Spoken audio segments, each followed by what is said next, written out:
m'appelle Eric Grab et je suis en charge de l'anticipation stratégique pour le groupe Michelin. Et je suis très heureux d'être parmi vous aujourd'hui et d'avoir été invité pour un 5 à 8 au sein de Mosaïque. Alors, au-delà de la mission que j'ai au sein de Michelin, de m'occuper d'anticipation stratégique, je m'occupe également d'un Open Lab, qui est en fait un écosystème d'innovation. Environ 200 entreprises, une cinquantaine d'organisations professionnelles, de filières professionnelles ou d'académiques, qui nous aident à inventer la mobilité durable de demain. On a 3 missions dans cet Open Lab, dans cet écosystème. La première, c'est d'anticiper les futures tendances de la mobilité, de construire des scénarios d'évolution des marchés de la mobilité. La deuxième, c'est bien sûr de co-innover à partir du moment où on a une vision partagée. Et enfin, d'influencer le plus souvent les pouvoirs publics pour nous aider à mettre en œuvre les innovations que nous avons développées ensemble à travers, bien sûr, des réglementations adaptées, des législations adaptées. Alors, les avantages d'une approche en écosystème, ce que j'appelle l'innovation en écosystème, c'est évidemment de faire appel à l'intelligence collective et d'avoir une économie de coût, puisque vous avez plusieurs entreprises qui partagent les mêmes études, les mêmes réflexions, les mêmes appels à consultants.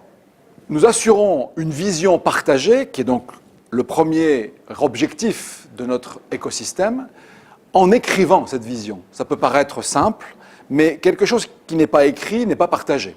Donc nous avons écrit, par exemple, notre vision partagée de la mobilité de demain, voire même d'après-demain. C'est un livre vert de la mobilité durable. Alors pourquoi avoir choisi Montréal ?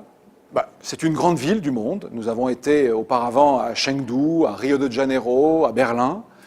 Mais il y a 3 choses spécifiquement qui nous ont intéressés. La première, c'est que nous avions un support des autorités publiques, support très fort, à la fois de la ville, mais aussi du Québec. La deuxième, c'est qu'il existait un écosystème de la mobilité durable, d'ores et déjà, à Montréal, et qu'évidemment, nous nous appuyons sur cet écosystème local pour développer cet événement. Et enfin, last but not least, diraient nos amis anglophones, nous avons un écosystème académique remarquable, à commencer par Mosaïque, qui est spécialisé, comme vous le savez, dans l'innovation et la créativité, et on en a bien besoin aujourd'hui pour réinventer la mobilité durable. Et au-delà de ça, nous avons compris que Montréal était la 2e ville universitaire en nombre d'étudiants en Amérique du Nord, après Boston. Alors nous apprécions tellement Mosaïque et ses activités que nous envisageons de co-construire un Open Lab ensemble en Amérique du Nord, que nous envisageons d'impliquer Mosaïque au sein de notre événement Moving On, notamment pour travailler sur ce qu'on appelle l'interculturel, c'est-à-dire une communauté Mosaïque, une communauté d'innovation Mosaïque, qui va travailler avec une communauté d'innovation européenne de l'Open Lab, voir en quoi elles peuvent s'enrichir. Et plus généralement, nous allons participer à l'école d'été de Mosaïque, pendant laquelle nous allons définir tout ce que nous pouvons faire ensemble dans les années qui viennent.